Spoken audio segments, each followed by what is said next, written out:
Hello everyone. स्वागत है आपका हमारे चैनल पे। दिस इज विक्रम विद्यार्थी। आज से हम लोग कंटिन्यू करेंगे अपने सीरीज का 10th का जो हमने सीरीज स्टार्ट करा है उसको तो कंटिन्यू करेंगे ही, बट हमारे चैनल पे 9th 10th 11th 12th up to NEET और जेईई एडवांस लेवल तक का मैथ फिजिक्स आपको मिल जाएगा, राइट। सो कंटिन्यू करते हैं, एंजॉय करते हैं। अब हम लोग बात करेंगे लॉज ऑफ रिफ्लेक्शन की, है ना। जब भी लाइट रिफ्लेक्ट करता है, रिफ्लेक्शन तो हम समझ गए, है ना। जब भी लाइट रिफ्लेक्ट करता है तो कुछ प्रॉपर लॉज को फॉलो करता है, right. There are two laws of reflection. First one is angle of incidence is equal to angle of reflection. Angle of incidence जो होता है वो रिफ्लेक्शन एंगल ऑफ रिफ्लेक्शन के इक्वल होता है ऑलवेज। जैसे मान लो कि अगर कोई इंसिडेंट कोई रे जो है 30 डिग्री में इंसिडेंट किया, है ना, 30 डिग्री का एंगल उसका इंसिडेंट रे बना है नॉर्मल के साथ, तो उसका रिफ्लेक्टेड रे जो है वो नॉर्मल के साथ कितना डिग्री एंगल बनाएगा? 30 डिग्री, है ना। 30 डिग्री नॉर्मल के साथ एंगल बनाते हुए वो रिफ्लेक्ट करेगा, राइट। नेक्स्ट वन क्या है हमारा? सेकेंड लॉ ऑफ रिफ्लेक्शन है incident ray, reflected ray and normal all lie in the same plane. तीनों का तीनों जो है वो सेम प्लेन में लाई करता है। इसको हम लोग ज्योमेट्रिकली समझेंगे कैसे ये बिहेव करता है, राइट। ज्योमेट्रिकली इसको समझते हैं। इसके इंपॉर्टेंट टर्म्स को हमने समझ लिया है कि रिफ्रैक्शन में क्या क्या इंपॉर्टेंट टर्म होता है, right.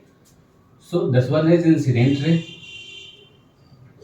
Other one is reflected ray, incident ray, reflected ray, right. ये हमारा क्या है? Incident ray, reflected ray and this one is normal, right. Normal on the point of incidence, right. So first law of reflection क्या है? Angle of incidence is equal to angle of reflection. क्या होता है? Angle of incidence which is denoted by small I and angle of reflection both are equal to each other. Angle of reflection is denoted by small r. Angle of incident is equal to angle of reflection, right. This is the first law of reflection. Next one क्या है? second law of reflection. ये हमारा क्या था? first law. Second है हमारा second law of reflection, right. तो second law of reflection क्या होता है? Incident ray, reflected ray, incident ray, reflected ray and normal all lie in the same plane. तीनों का तीनों जो है सेम प्लेन में लाई करता है। इसका मतलब ये मोस्टली बच्चों को कंफ्यूज करता है, ये समझ में नहीं आता है। बस ये देख लिया, हाँ इधर से आया इधर निकल गया। सेम प्लेन का मतलब समझ में नहीं आता है। यहाँ सेम प्लेन का मतलब जो है बहुत इंपॉर्टेंट है। मान लो कि हमारा ये दो सरफेस है, कोई क्यूब का हमने दो पार्ट टेक आउट किया, बाहर निकाल दिया, किसी क्यूब और क्यूबॉइड का, तो उसका दो प्लेन क्या हो जाएगा? फर्स्ट प्लेन ये है, सेकंड प्लेन ये है। इस तरह से करते हैं, है ना। इसका दो प्लेन क्या हो जाएगा? एक प्लेन ये और एक प्लेन ये, सेकंड प्लेन। जब लाइट रे इस प्लेन से फॉल कर रहा है, इस प्लेन में फॉल किया, राइट, और सरफेस को स्ट्राइक किया, तो वो इसी प्लेन से वापस जाएगा, वो इस प्लेन में नहीं आएगा, राइट। 11th 12th में हम लोग एक्स वाई जेड एक्सिस पढ़ते हैं, राइट। तो अगर वो एक्स एक्सिस में फॉल कर रहा है तो एक्स एक्सिस में एक्स में ही वापस जाएगा, वो जेड में नहीं जाएगा, राइट। एक्स वाई में ही लाई करेगा, एक सेम प्लेन में रहेगा, राइट। यहाँ पे ऐसे करके इस प्लेन से गया तो इस प्लेन में, अगर इस प्लेन से अगर कोई लाइट रे स्ट्राइक कर रहा है लॉ ऑफ रिफ्लेक्शन के अकॉर्डिंग, वो इसी प्लेन में वापस जाएगा। क्लियर? तो सेकेंड लॉ ऑफ रिफ्लेक्शन क्या होता है? सेकेंड लॉ ऑफ रिफ्लेक्शन है नॉर्मल इंसिडेंट रे,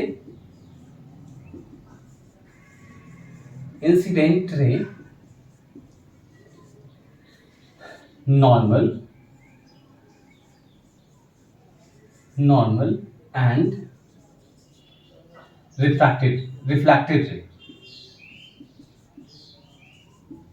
refracted ray all lie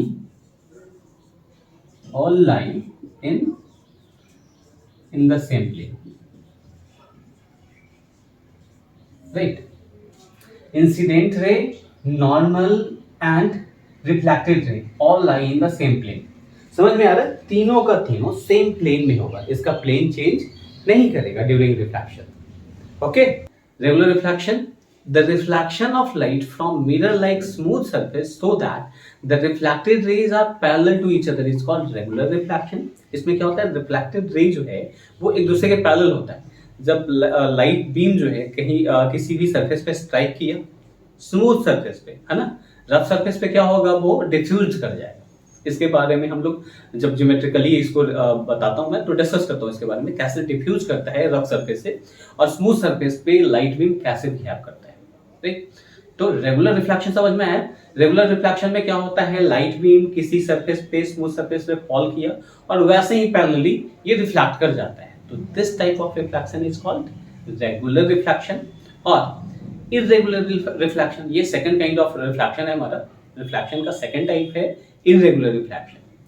So the reflection of light from irregular or rough surface randomly in various direction is called irregular or diffuse reflection. Right? क्या होता है irregular और diffuse reflection? इसमें जब irregular rough surface पे कोई भी light beam fall करता है, strike करता है, तो वो diffuse होता है, वो same direction में reflect नहीं करता है ना, वो इधर उधर जिगजैग वे में डिफ्यूज कर जाता है because of irregularity of surface. Rough surface को हम लोग क्या करते हैं, इरेगुलर सरफेस भी कहते हैं ना, तो वहां इरेगुलरिटी होता है, डिफरेंट डिफरेंट प्लेन्स होते हैं। मैं ज्योमेट्रिकली इसको समझाता हूं कैसे होता है उसमें डिफ्यूज में। राइट, रेगुलर सरफेस की वजह से कोई भी ऑब्जेक्ट स्मूथ सरफेस पे जब लाइट फॉल करता है, और स्मूथ सरफेस मोस्टली हम लोग को कैसा दिखाई देता है, साइनी दिखाई देता है। राइट, और इरेगुलर सरफेस और रफ सरफेस हम लोग को मोस्टली साइनी दिखाई नहीं देता है। ज्योमेट्रिकली समझते हैं कि इन दोनों में होता क्या है और दोनों में डिफरेंस क्या है। रेगुलर रिफ्लेक्शन जो है वो रेगुलर सरफेस से होता है। रेगुलर सरफेस पे जब लाइट बीम फॉल करता है तो कुछ ऐसा होता है, ऐसे पैरेलली लाइट बीम जब नॉर्मली फॉल करता है किसी भी सरफेस पे, तो एक दूसरे के पैरेलल होते हैं, और after reflection from regular surface ये पैरेलली ही वापस बाउंस बैक कर जाता है। राइट, पैरेलल इंसिडेंट रे भी एक दूसरे के पैरेलल है और रिफ्लेक्टेड रे भी इस केस में एक दूसरे के पैरेलल है। प्रैक्टिकली क्या होता है हमारे लाइफ में, इसका इस एप्लीकेशन का क्या यूज है, एक दूसरे के पैरेलल जा रहा है तो हम लोग के लाइफ में क्या हो, है ना, इससे क्या फर्क पड़ता है एक दूसरे के पैरेलल गया तो। लाइट रे इंसिडेंट रे भी पैरेलल है और रिफ्लेक्टेड रे भी पैरेलल है। हम लोग किसी ऑब्जेक्ट को देख क्यों पाते हैं, बिकॉज ऑफ रिफ्लेक्शन। जब किसी ऑब्जेक्ट पे लाइट फॉल किया, आफ्टर फॉलिंग वो रिफ्लेक्ट करके हम लोग के आईज तक आता है, तो उस ऑब्जेक्ट का इमेज हम लोग के आईज में बनता है। राइट, तब हम उस ऑब्जेक्ट को देख पाते हैं। राइट, यही है शो। अब अगर पूरा जितना लाइट रे ऑब्जेक्ट से आ रहा था, इंसिडेंट किया ऑब्जेक्ट पे जितना लाइट आ रहा था, पूरा का पूरा लाइट, है ना, रिफ्लेक्ट कर जाता है अबाउट, मतलब कुछ लाइट इधर उधर भी होता है कभी कभी कुछ सरफेस से, तो मोस्टली लाइट जब रिफ्लेक्ट कर गया तो हम लोग की आईज तक जितना ज्यादा लाइट आएगा उतना ज्यादा वो ऑब्जेक्ट साइनी दिखाई देगा। समझ में आ रहा है? साइनी क्यों ऑब्जेक्ट, कोई साइनी क्यों दिखाई देता है? जैसे कोई ऑब्जेक्ट जो है ज्यादा चमकदार दिखता है और कोई ऑब्जेक्ट ब्लर दिखता है या उतना ज्यादा साइनी नहीं दिखता है। इसके पीछे रीजन यही है, रेगुलर रिफ्लेक्शन, है ना। जिस सरफेस से जितना ज्यादा और जितना अच्छा रेगुलर रिफ्लेक्शन होगा वो ऑब्जेक्ट उतना ही साइनी दिखाई देगा, और जिस सरफेस से रेगुलर रिफ्लेक्शन नहीं हो रहा है वो साइनी दिखाई नहीं देगा। राइट, जैसे कोई भी ऑब्जेक्ट देख लो, रफ सरफेस, एक रफ सरफेस जैसे हम लोग के घर में जो वॉल होता है, राइट, वो with respect to other object, कोई साइनी ऑब्जेक्ट उठा लो, कोई भी साइनी ऑब्जेक्ट उठा लो, जैसे हमारे पास स्टेंसिल्स होते हैं, है ना, मोस्टली साइनी होते हैं, तो उनसे रिलेट करो। वॉल जो है उसके रेस्पेक्ट में कम साइनी होता है, जब लेकिन हम उस पर पेंट वगैरह कर देते हैं तो उसका साइनिंग बढ़ जाता है, वॉल का साइनिंग बढ़ जाता है। राइट, तो ये क्यों होता है? क्योंकि जब हमने उस पर पेंट लगा दिया तो मोस्टली लाइट जो है, ज्यादा लाइट रिफ्लेक्ट करके आ रहे हैं, तो वो ऑब्जेक्ट जो है वो हम लोग साइनी दिखाई देने लगता है ना। ऑब्जेक्ट साइनी दिखाई क्यों देता है, समझ में आ रहा है ना। उस ऑब्जेक्ट से लाइट का जो इंटेंसिटी है, मैक्सिमम लाइट हम लोग के आईज तक आ रहा है रिफ्लेक्ट करके, दैट्स व्हाई वो ऑब्जेक्ट साइनी दिखाई दे रहा है। कोई ऑब्जेक्ट साइनी नहीं दिखाई दे रहा है उसके पीछे का रीजन अब हम लोग इरेगुलर सरफेस में पढ़ते हैं। राइट, रेगुलर रिफ्लेक्शन क्लियर हुआ? What is regular reflection? ठीक, क्या होता है? ये हमारा फर्स्ट था। टू टाइप ऑफ रिफ्लेक्शन होते हैं इसमें। फर्स्ट टाइप क्या है? Regular reflection, other one is irregular reflection. Other one क्या है हमारा? Irregular reflection. इरेगुलर रिफ्लेक्शन जो है इरेगुलर सरफेस और रफ सरफेस से होता है। मान लो ये हमारा कोई रफ सरफेस है, रफ सरफेस ऐसा ही होता है। इसको माइक्रोस्कोपिक व्यू उसका रफ सरफेस का देखेंगे। कोई भी सरफेस हम लोग को दिख रहा होता है तो वो ऐसे नॉर्मली स्मूथ दिखता है, लेकिन माइक्रोस्कोपिक व्यू देखेंगे तो कुछ ऐसा आएगा, है ना? उसमें कुछ ग्रुप्स से बने रहते हैं। राइट, अब लाइट बीम जब हमारा इस सरफेस पे फॉल करेगा, लाइट बीम हमारे इस सरफेस पे फॉल करेगा तो इंसिडेंट रे तो एक दूसरे के पैरेलल ही था। जैसे पैरेलल उसमें फॉल कर रहा था रेगुलर रिफ्लेक्शन में, इसमें भी एक दूसरे के पैरेलल ही होगा। राइट, लेकिन आफ्टर फॉलिंग क्या करेगा? ये लाइट जो है अपने दोनों लॉ को फॉलो करेगा। फर्स्ट लॉ ऑफ रिफ्लेक्शन क्या था? Incident angle of incidence is equal to angle of reflection. अब देखो, ये क्योंकि हमारा सरफेस जो है रफ है, तो जहां भी इंसिडेंट हो रहा है लाइट रे, तो डिफरेंट प्लेन पे हो रहा है। मान लो ये इसका प्लेन है हमारा, है ना? ये कुछ ऐसा प्लेन था, इस पे ऐसे फॉल किया तो ये ऐसे रिफ्लेक्ट करेगा यहाँ, अकॉर्डिंग टू अपने लॉ को तो फॉलो करेगा ही लाइट।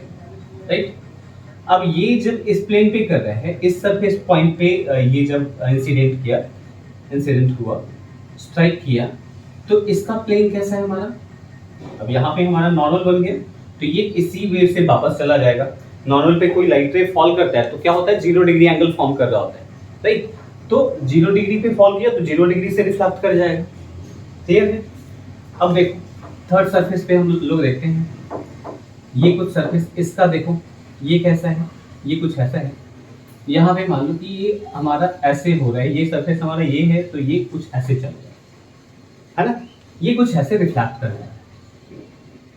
राइट, तो अब ये देखो, ये जो पूरा का पूरा लाइट है, 3 रेज हमारे पास आए थे, हम लोग कहीं यहाँ पे हैं, तो हम लोग को कितने लाइट्स दिखाई देंगे, है ना? बस एक लाइट रे हम लोग के पास आ रहा है। इट मींस रफ सरफेस से जो है बहुत ही कम लाइट रिफ्लेक्ट करके हम लोग के आईज तक आता है।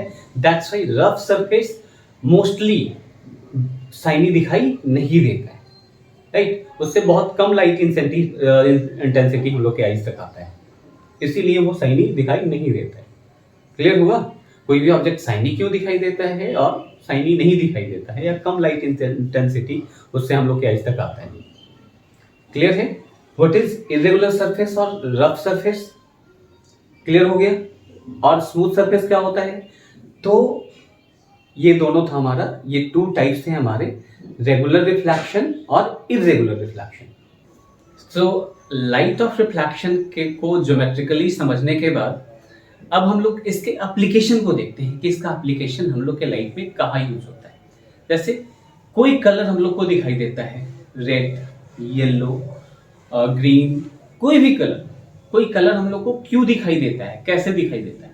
बहुत ही इंटरेस्टिंग फैक्ट इसके पीछे है लाइट ऑफ रिफ्लेक्शन का। अब एक लाइन सुनो, ये लाइन है हमारा कि जब लाइट रे किसी ऑब्जेक्ट पे फॉल करता है, राइट, जब लाइट क्या होता है? 7 कलर का कॉम्बिनेशन होता है, व्हाइट लाइट रे किसी ऑब्जेक्ट पे फॉल किया तो वो कलर क्या करता है? कोई ऑब्जेक्ट रेड जो दिख रहा है वो क्या करता है? वो रेड को ऑब्जर्व कर लेता है, बाकी सारे लाइट को रिफ्लेक्ट कर देता है। समझ में आ रहा है क्या बोल रहा हूं? वो ऑब्जेक्ट जो रेड दिख रहा है, रेड कलर क्यों दिख रहा है? वो रेड कलर को ऑब्जर्व करता है, बाकी सारे कलर को रिफ्लेक्ट कर देता है। ऐसा, लेकिन ऐसा नहीं होता है। ये आपको सही लग रहा होगा, अगर रेड दिख रहा है तो वो रेड को ऑब्जर्व कर लेगा ना, ये आपको लाइन सही लग रहा होगा, तभी तो वो रेड दिख रहा है। लेकिन नहीं, हमने लॉ ऑफ रिफ्लेक्शन में क्या पढ़ा था? क्या होता है? कोई ऑब्जेक्ट कैसे दिखता है? रिफ्लेक्शन में क्या पढ़े हम लोग? जब लाइट रिफ्लेक्ट होके हम लोग के आईज तक आता है, किसी ऑब्जेक्ट पे लाइट स्ट्राइक किया, आफ्टर स्ट्राइकिंग जब वो लाइट रिफ्लेक्ट करता है हम लोग के आईज तक आता है, तो उसका इमेज हम लोग के आईज में बनता है। मतलब रिफ्लेक्शन के कारण बनता है, रिफ्लेक्टेड रे के कारण बनता है। जो लाइट रिफ्लेक्ट होके हम लोग के आईज तक आएगा, राइट, किसी ऑब्जेक्ट पे लाइट फॉल किया, अब वहां से रिफ्लेक्ट होके जो लाइट हम लोग के आईज तक आएगा वो दिखता है हम लोग को। अब जो हमने सेंटेंस बोला था उस पर चलते हैं।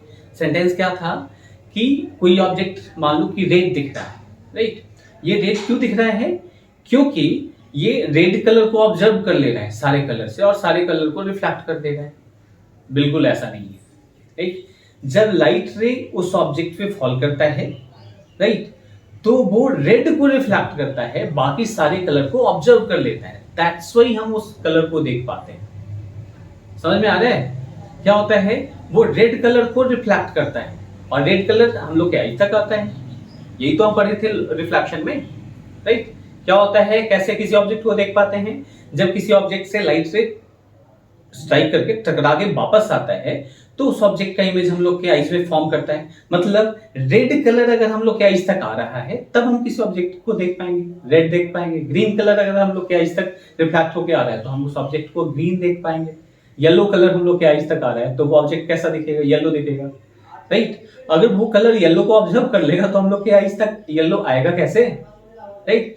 तो वो बाकी सारे कलर को ऑब्जर्व कर लेता है और जिस कलर का कोटिंग उस ऑब्जेक्ट पे होता है वो कलर वो रिफ्लेक्ट कर देता है। दैट्स व्हाई हम लोग को वो कलर दिखता है ना। रेड, ग्रीन, येलो, ब्लू, जैसा भी वो कलर है, जैसे भी कलर का वो ऑब्जेक्ट है, वो कलर का ऑब्जेक्ट हम लोग को दिखता है। नेक्स्ट हम लोग पढ़ेंगे मिरर, है ना। मिरर क्या है? बहुत अच्छा रिफ्लेक्टर होता है। दैट्स व्हाई हम लोग अपना इमेज उसमें देख पाते हैं। जितना अच्छा स्मूथ सरफेस होगा उतना ही ज्यादा वो रिफ्लेक्ट करेगा लाइट को। हम अभी रेगुलर रिफ्लेक्शन में पढ़ रहे हैं, राइट। सो मिरर बनता कैसे है? मिरर के प्लेन ग्लास के वन साइड को हम लोग क्या करते हैं, सिल्वर मेटल से कोटिंग कर देते हैं। सिल्वर मेटल का लेयर लगा देते हैं और उस सिल्वर मेटल के लेयर को सेव करने के लिए एक रेड लेड ऑक्साइड का लेयर उस पे कोटिंग करते हैं, जिससे वो हमारा सिल्वर मेटल का जो कोटिंग है वो सेफ हो जाए, है ना। आप किसी भी मिरर को कहीं टूटा होगा मिरर तो उसको देखना, उठा के उसको थोड़ा स्क्रैच करके देखना, आपको दिख जाएगा उसमें अंदर एक लेयर है और ऊपर से एक और कोटिंग किया हुआ है। तो जो ऊपर वाला बाहर वाला कोटिंग होता है वो क्या होता है, रेड लेड ऑक्साइड, और ये कहीं कहीं ग्रीन भी मिल जाएगा आपको, लेकिन और अंदर जो होता है वो सिल्वर कोटिंग ही होता है। क्लियर? नेक्स्ट हमारा है, अब मिरर भी दो टाइप के होते हैं, राइट। प्लेन मिरर और कर्व्ड मिरर या स्फेरिकल मिरर। प्लेन मिरर जो नॉर्मली हम लोग अपने घरों में यूज करते हैं, और different kinds of mirror use होते हैं हम लोग के लाइफ में। जैसे हम लोग जो गाड़ी का साइड मिरर होता है वो क्या होता है, वो कर्व्ड मिरर होता है। उसके बारे में हम आगे चर्चा करते हैं, है ना। और जहां हम लोग सैलून वगैरह में जो मिरर यूज होता है वो डिफरेंट मिरर होता है। तो वो डिफरेंट क्यों होता है, किस टाइप का मिरर होता है, उस पर हम लोग आगे डिस्कशन करते हैं। तो ये कर्व्ड मिरर जो है, स्फेरिकल मिरर कितने टाइप के होते हैं? टू टाइप के होते हैं।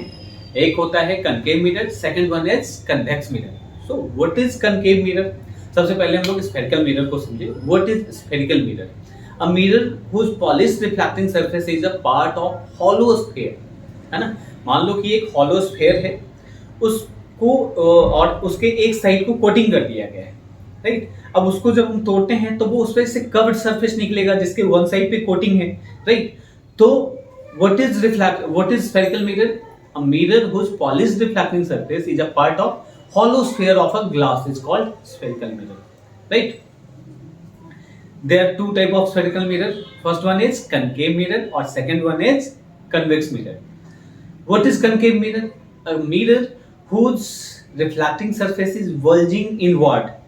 मतलब केव के जैसा। इसको सिंपल लर्न करने के लिए हम लोग देखेंगे। लर्न कैसे रखेंगे? मान लो ये हमारा हाथ है ऐसे, है ना। तो ये जो सरफेस बना रहा है ऐसे, है ना, केव टाइप का है सरफेस बना रहा है। तो जिसका रिफ्लेक्टिंग सरफेस बल्जिंग इनवर्ड होगा, अंदर की तरफ धंसा हुआ होगा, वो कैसा मिरर होगा? Concave mirror. और जिसका रिफ्लेक्टिंग सरफेस बल्जिंग आउटवर्ड होगा, आउटवर्ड ये बाहर की तरफ निकला हुआ होगा, तो ये कैसा सरफेस होगा? कन्वेक्स मिरर होगा, राइट। क्लियर हो रहा है? तो इसका एक और एग्जांपल ले सकते हैं। स्पून जो हम लोग घरों में यूज करते हैं, चम्मच जो यूज करते हैं, चम्मच का अंदर वाला पार्ट जिससे हम लोग किसी चीज को उठाते हैं वो कैसा हो जाएगा, कनकेव सरफेस। और बाहर वाला जो पार्ट है, बाहर वाला जो सरफेस है जो कर्व्ड आउटवर्ड होता है वो क्या हो जाएगा, कन्वेक्स सरफेस, राइट, जिसको हम लोग कहते हैं कन्वेक्स मिरर और कनकेव मिरर, राइट। तो what is concave mirror? A spherical mirror whose inner hollow surface is reflecting surface is called concave mirror, right? Whose inner hollow surface is reflecting surface, it means कि इसके इस side को जो outward curved है उस side को colour कर दिया गया है, तब ये साइड जो है हमारा क्या हो गया, रिफ्लेक्टिंग सरफेस हो गया, राइट। और convex mirror, a spherical mirror whose outer bulging out surface is reflecting surface। अब देखो कनकेव में क्या था, इस साइड को कलर किया गया तो रिफ्लेक्टिंग ये हो गया, इस साइड में हमारा इमेज दिख रहा है। बट कन्वेक्स मिरर में क्या होगा, इस साइड को कलर कर दिया जाएगा और इमेज जो हमारा फॉर्म होगा, ऑब्जेक्ट इस सामने होगा तो ये इमेज हमारा यहाँ पे फॉर्म होगा, मतलब इस साइड में। So what we can write, a spherical mirror whose outer bulging out surface is reflecting surface is called what, convex mirror, right। चलो अब मिरर को और डिटेल से अच्छे से समझते हैं, मिरर होता कैसे, बनता कैसे, ठीक। प्लेन मिरर क्या हमने कहा था, वन साइड को क्या करते हैं, कोटिंग कर देते हैं, वन साइड पे कोटिंग करते हैं, ये रहा हमारा, इस साइड पे सिल्वर का कोटिंग कर देते हैं और लेड ऑक्साइड का लेयर लगा देते हैं सिल्वर को सेव करने के लिए। तो ये हो गया प्लेन मिरर। और ये इफेक्टिव सरफेस होता है, रिफ्लेक्टिंग सरफेस होता है, जहां पे हमारा इमेज फॉर्म होता है, जहां से लाइट रे फॉल करेगा किसी ऑब्जेक्ट से टकरा के और ये बाउंस बैक करेगा, तो इसका इमेज हमारा, उस ऑब्जेक्ट का इमेज हमारा इस मिरर में दिखेगा, राइट, ऐसा होता है। अब सेकंड था हमारा स्फेरिकल मिरर। स्फेरिकल मिरर क्या था, स्फेरिकल मिरर कैसे फॉर्म होता है, ये किसी स्फेयर का पार्ट होता है, राइट। मान लो ये हमारा एक स्फेयर है, हॉलो स्फेयर है ना, ग्लास का कोई हॉलो स्फेयर बना हुआ है और इसके एक साइड को कलर कर दिया। डिफरेंट टाइप से हम लोग कलर करते हैं, कैसे कलर करेंगे, देखो इसके इस साइड को कलर करेंगे, इधर यहां पे हम इस साइड को कलर कर रहे हैं, है ना, तो रिफ्लेक्टिंग सरफेस कौन सा बन जाएगा, ये साइड कलर किया हुआ है इसमें, इसका रिफ्लेक्टिंग सरफेस ये हो जाएगा, राइट। और इसके इस साइड को, यहां पे हम इस साइड को कलर कर देते हैं, है ना, इस साइड को कलर कर दिया तो ये क्या हो जाएगा, अब देखो इसका रिफ्लेक्टिंग सरफेस इस साइड वाला होगा, है ना। रिफ्लेक्टिंग सरफेस क्या है, वर्जिंग इनवर्ड या कर्व्ड इनवर्ड, अंदर की तरफ धंसा हुआ है इसका रिफ्लेक्टिंग सरफेस। तो ये कैसा मिरर हो गया, concave mirror.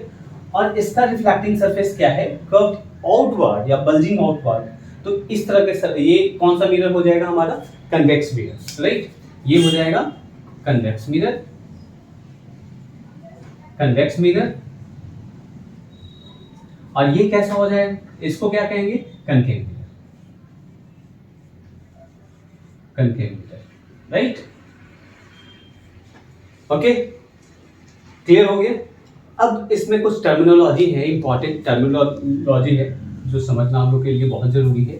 Concave mirror, spherical mirror में, कनकेव और कन्वेक्स मिरर में क्या क्या टर्मिनोलॉजी है, कैसे बिहेव करता है, कैसे बिहेव करेगा, उसी के अकॉर्डिंग उसका मैग्निफिकेशन वगैरह हम लोग क्लियर करते हैं। तो चलो समझते हैं कुछ इंपॉर्टेंट टर्मिनोलॉजी को। ये मान लो कि ये कनकेव मिरर है हमारा, राइट। सो और ये हमारा प्रिंसिपल एक्सिस। तो सबसे पहला है हमारा प्रिंसिपल एक्सिस। प्रिंसिपल एक्सिस क्या होता है, centre of curvature, centre of curvature और पोल को क्रॉस करता हुआ स्ट्रेट लाइन क्या होता है, प्रिंसिपल एक्सिस। अब कहोगे सर सेंटर ऑफ कर्वेचर क्या है, जिस हॉलो स्फीयर का, ये स्फेरिकल मिरर जिस हॉलो स्फीयर का पार्ट है, उस हॉलो स्फीयर का सेंटर ऑफ कर्वेचर होता है, राइट। सो ये उस हॉलो स्फीयर का सेंटर क्या हो जाएगा, centre of curvature,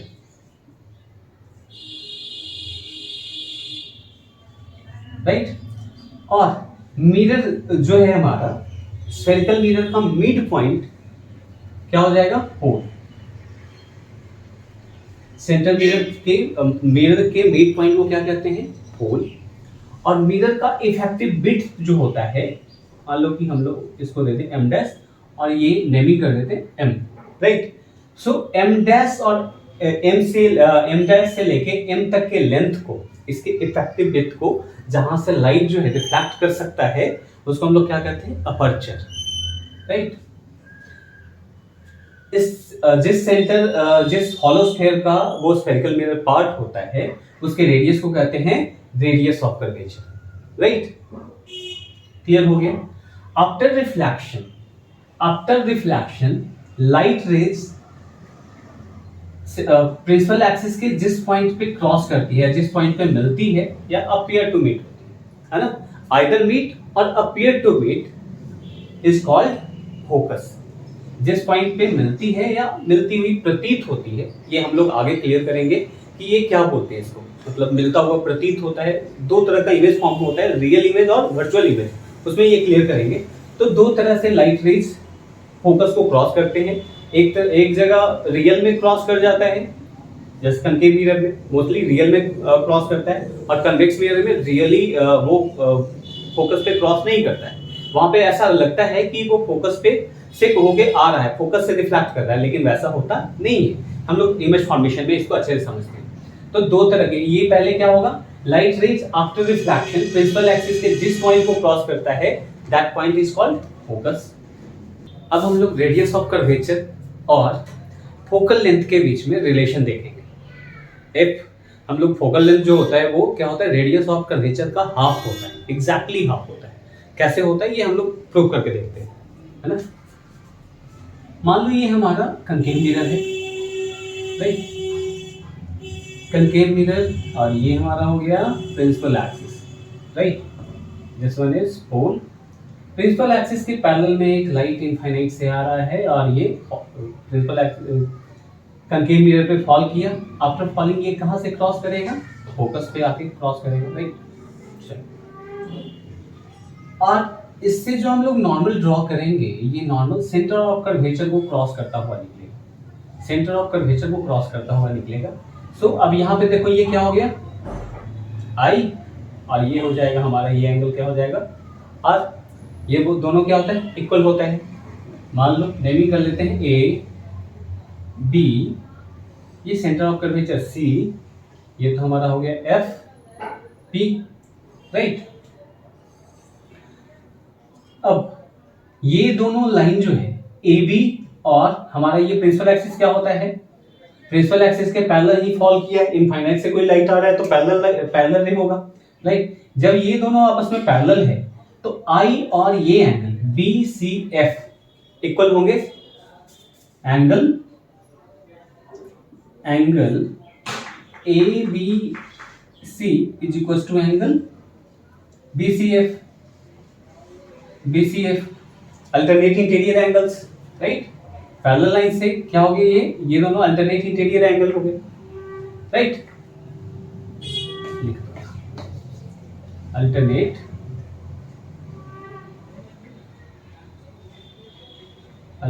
interior angle, right.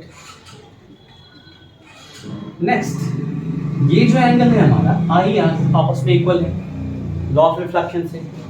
So next angle लिख सकते हैं, angle R is also equal, या दोनों एंगल देखो, angle A B C is equal to angle C B F, right, is also equal. क्यों इक्वल है, first law of reflection, first law of reflection from first law of reflection, from first law of reflection से क्या हुआ, ये दोनों angle equal हो गए। It means ये दोनों आपस में इक्वल है और ये दोनों इक्वल है। It means angle B C F और सी बी एफ इक्वल हो गया आपस में, right. Therefore, we can say that angle CBF is equal to angle BCF, right? So this triangle, ये एंगल जो होगा, दिस ट्रायंगल जो हो गया एंगल, ट्रायंगल BCF क्या हो गया, ये ट्रायंगल जो है क्या हो गया, आइसोसेलेस ट्रायंगल। दो एंगल इक्वल हो गया तो आइसोसेलेस ट्रायंगल हो गया, इसका दो साइड भी इक्वल हो जाएगा, right. therefore triangle BCF, therefore triangle BCF is isosceles।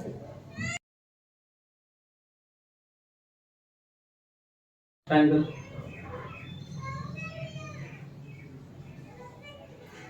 Right, ये आइसोसेलेस ट्रायंगल हो गया। नेक्स्ट, अब जब ये आइसोसेलेस ट्रायंगल हो गया तो side CF is equal to side FB, right, we can write it also. Side CF is equal to side FB, right, side CF is equals to side FB because this triangle is isosceles triangle, therefore we can say that CF is equals to, अब क्या है, CF is equals to FB हो गया, लेकिन जब इसका aperture बहुत छोटा हो, जनरली हमारे लेंसेज में जो होता है, हमारे इसका जो अपर्चर है वो बहुत छोटा होता है ना। तो मान लो कि इसका अपर्चर जब बहुत छोटा है, इसके P के नियर अबाउट है कहीं, तो क्या हो जाएगा, अपर्चर इसका बहुत छोटा है तो क्या हो जाएगा, B कहीं P के अबाउट में लाई करेगा या P पे लाई करेगा, P के अबाउट ही तो कर्वेचर है। पहले इसको लिखो, क्या हो गया, CF इक्वल टू FP और CP इक्वल टू, या we can write it FP equal to, या FP CF is equals to FP is equals to CP/2 लिख सकते हैं ऐसा, है ना। अगर ये दोनों आपस में इक्वल है तो ये जो लेंथ है ये क्या हो गया, हाफ हो गया इसका, वही हमने लिखा, इसका पूरे का हाफ होगा ना कोई भी लेंथ। और ये हमारा CP जो है वो रेडियस ऑफ कर्वेचर है, which is denoted by R। So और F जो है फोकल लेंथ है, तो focal length is equal to क्या हो जाएगा, R/2, राइट। तो focal length is equal to F is equal to R/2। यही हम प्रूव करना चाह रहे थे कि रेडियस ऑफ कर्वेचर जो होता है फोकल का डबल होता है। इसको हम लोग ऐसे भी लिख सकते हैं, R is equal to 2F, right, और F is equal to R/2। Clear. अब हम लोग इमेज फॉर्मेशन समझते हैं कि पहले प्लेन मिरर में समझेंगे, फिर डिफरेंट पोजीशंस पे कनकेव मिरर और कन्वेक्स मिरर में समझेंगे। मतलब कि जैसे ऑब्जेक्ट का पोजीशन मिरर के सामने चेंज होता है, वैसे वैसे इमेज का पोजीशन भी चेंज होता है। ये किसमें होता है, कन्वेक्स और कनकेव में। प्लेन मिरर में ऐसा कुछ नहीं होता है। प्लेन मिरर में जिस पोजीशन पे ऑब्जेक्ट होगा, मतलब मिरर से जो ऑब्जेक्ट का डिस्टेंस होगा वही उसके इमेज का भी डिस्टेंस होगा, राइट। पहले प्लेन मिरर से ही स्टार्ट करते हैं, आपको अच्छे से समझ में आएगा। प्लेन मिरर में कुछ नहीं है, राइट। प्लेन मिरर में जनरली ऑब्जेक्ट का जो डिस्टेंस होता है मिरर से, वही इमेज का भी डिस्टेंस दिखता है, राइट। ये साइड कोटिंग है। मान लो ये प्रिंसिपल एक्सिस है हमारा, ये प्लेन मिरर, इस प्लेन मिरर में प्रिंसिपल एक्सिस यहाँ पे है, राइट। यहाँ पे कोई कैंडल रखा पड़ा है, ऐसे कोई कैंडल ऐसे जल रहा है। कोई भी ऑब्जेक्ट, कैंडल ही कुछ भी ले सकते हैं इसके जगह पे, राइट। कैंडल से एक लाइट ऐसे फॉल किया, राइट। अब दूसरा लाइट क्या होगा, ऐसे करके यहाँ पर, ओके। अब ये जैसे ही मिरर पे स्ट्राइक करेगा, क्या करेगा, रिफ्लेक्ट कर जाएगा। ये रिफ्लेक्टेड हो गया, राइट। और मिरर पे ये 90 डिग्री पे फॉल कर रहा है, ये कुछ एंगल बनाते हुए यहाँ फॉल कर रहा है, तो रिफ्लेक्ट कर गया, सेम एंगल से रिफ्लेक्ट कर गया। लेकिन अपर वाला जो लाइन है, ये लाइन जो है, ये जो रे है, वो 90 डिग्री का एंगल फॉर्म करते हुए इसमें फॉल कर रहा है, तो ये क्या करेगा, सेम पाथ से वापस चला जाएगा, राइट। 0 डिग्री एंगल फॉर्म कर रहा है, सॉरी 90 डिग्री बोल दिया। अब यहाँ पे क्या होगा, ये एंगल सेम एंगल से ये क्या करेगा, रिफ्लेक्ट कर जाएगा, बट इमेज तो हमको अंदर दिखता है। अगर कोई यहाँ पे है आदमी तो इसको क्या होगा, इसको ऑब्जेक्ट कहाँ दिखेगा, मिरर के अंदर। तो इमेज कैसे फॉर्म करता है,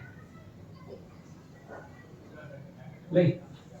अब ये है सेम डिस्टेंस पे, जिस डिस्टेंस पे ऑब्जेक्ट है उसी डिस्टेंस पे अंदर दिखेगा, ऐसा कुछ इमेज इसका। ऑब्जेक्ट से सेम डिस्टेंस पे इसका इमेज दिखेगा,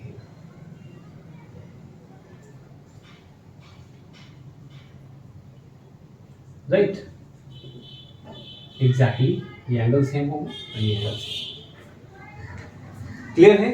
तो ये प्लेन मिरर में इमेज फॉर्मेशन होता है, इस तरह से इमेज फॉर्म करता है प्लेन मिरर में। ये एग्जाम में कभी कभी पूछ देता है। सो इस इमेज फॉर्मेशन को कैसे इमेज फॉर्म किया, एक दो बार प्रैक्टिस कर लेंगे, राइट।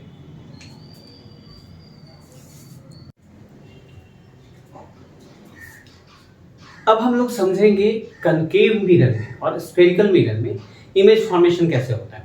तो उससे पहले हम लोग को behaviour of rays with spherical mirror समझना हो, राइट। मतलब स्फेरिकल मिरर में रेज का बिहेवियर कैसा होता है, वो किस एंगल पे फॉल करेगा तो किस एंगल से वापस आएगा, रिफ्लेक्ट करेगा। चलो देखते हैं। ये हमारा कनकेव मिरर है, राइट। प्रिंसिपल एक्सिस ये पोल हो गया और ये हमारा principal axis, right.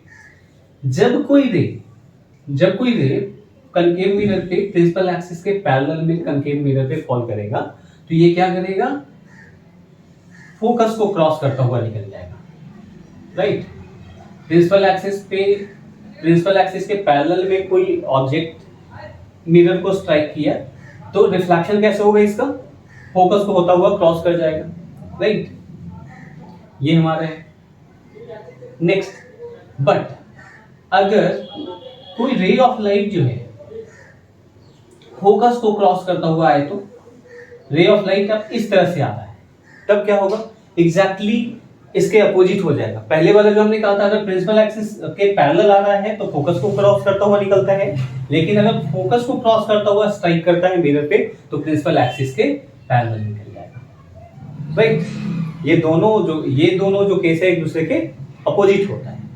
Principal axis पे फॉल किया, फोकस से क्रॉस करेगा, फोकस को होता क्रॉस करता हुआ स्ट्राइक किया मिरर को तो प्रिंसिपल एक्सिस के पैरेलल निकल जाएगा, राइट। नेक्स्ट क्या है हमारा, अगर कोई ऑब्जेक्ट किसी ऑब्जेक्ट से आता हुआ रे सेंटर ऑफ कर्वेचर को होता हुआ, सेंटर ऑफ कर्वेचर मान लो ये हमारा सेंटर ऑफ कर्वेचर यहाँ है कहीं, सेंटर ऑफ कर्वेचर से होता हुआ मिरर पे फॉल करता है, मिरर पे स्ट्राइक करता है तो ये कैसे बिहेव करेगा, कैसे जाएगा। तो सेंटर ऑफ कर्वेचर से किसी भी सर्कल में, मान लो कि ये सर्कल है, किसी भी सर्कल के सेंटर से जो लाइन हमारे सर्कल पे फॉल करता है वो क्या होगा, उससे 90 डिग्री एंगल बनाता है। इसका रेडियस जो है, इस सर्कल का रेडियस जो है इस पे 90 डिग्री एंगल बनाता है, राइट। तो सेम वे में वापस लौट जाएगा, है ना। उस पे 90 डिग्री एंगल बना रहा है, लेकिन स्फेरिकल के केस में क्या होगा, मिरर के केस में ये इसके साथ 0 डिग्री एंगल बना रहा है, राइट। सो क्या होगा, जिस पाथ से जाएगा उसी पाथ से वापस लौट जाएगा, मतलब ऐसे गया और इसी से वापस लौट जाएगा, क्लियर है। नेक्स्ट केस है हमारा, नेक्स्ट केस है कि अगर ये प्रिंसिपल एक्सिस पे फॉल किया, सॉरी पोल पे फॉल किया, डायरेक्ट ये पोल पे फॉल कर दिया तो क्या होगा, पोल पे जाके स्ट्राइक किया तो सेम जिस एंगल से पोल पे स्ट्राइक किया है सेम एंगल फॉर्म करता हुआ ये रिफ्लेक्ट कर, जिस एंगल से पोल पे फॉल किया है, स्ट्राइक किया है मिरर पे, उसी एंगल से क्या होगा, वापस आ जाएगा। इट मींस यहाँ पे आपका I = R अच्छे से दिखता है, क्लियर। ये हमारा रेज का behaviour of rays with spherical mirror, clear. अब चलते हैं हम लोग इमेज फॉर्मेशन पे। डिफरेंट पोजीशन पे कनकेव मिरर में ऑब्जेक्ट होगा तो उसका इमेज फॉर्म कहाँ करेगा और इमेज का क्वालिटी क्या होगा, इमेज का क्या क्या। अगर ऑब्जेक्ट इनफाइनाइट पे तो उसका इमेज कनकेव मिरर में कहाँ बनेगा, अगर ऑब्जेक्ट इनफाइनाइट पे है, ये हमारा concave mirror principal axis, right. Infinite पे है तो ऑब्जेक्ट ऐसे करके स्ट्राइक करेगा, कहीं ऐसे करके स्ट्राइक करेगा हमारे होल पे, राइट। और आफ्टर स्ट्राइकिंग ये ऐसे रिफ्लेक्ट करेगा। दूसरा रे जो है इसके पैरेलल आएगा और सेंटर ऑफ कर्वेचर को क्रॉस करता हुआ कुछ ऐसा जाएगा, राइट। सेंटर ऑफ कर्वेचर को क्रॉस करता हुआ ऐसा कुछ है, राइट। और इसका इमेज जो है हमारे फोकस पे बनेगा, रियल इन्वर्टेड, राइट। इसका इमेज कहाँ बनेगा? फोकस पे बनेगा, जो कैसा होगा? रियल और इन्वर्टेड, राइट। तो ऑब्जेक्ट इनफाइनाइट पे होगा तो ऑब्जेक्ट का इमेज जो है वो फोकस पे बनेगा। इमेज का प्रॉपर्टी क्या होगा? रियल, इन्वर्टेड और वेरी शॉर्ट, बहुत ही छोटा बनेगा, राइट।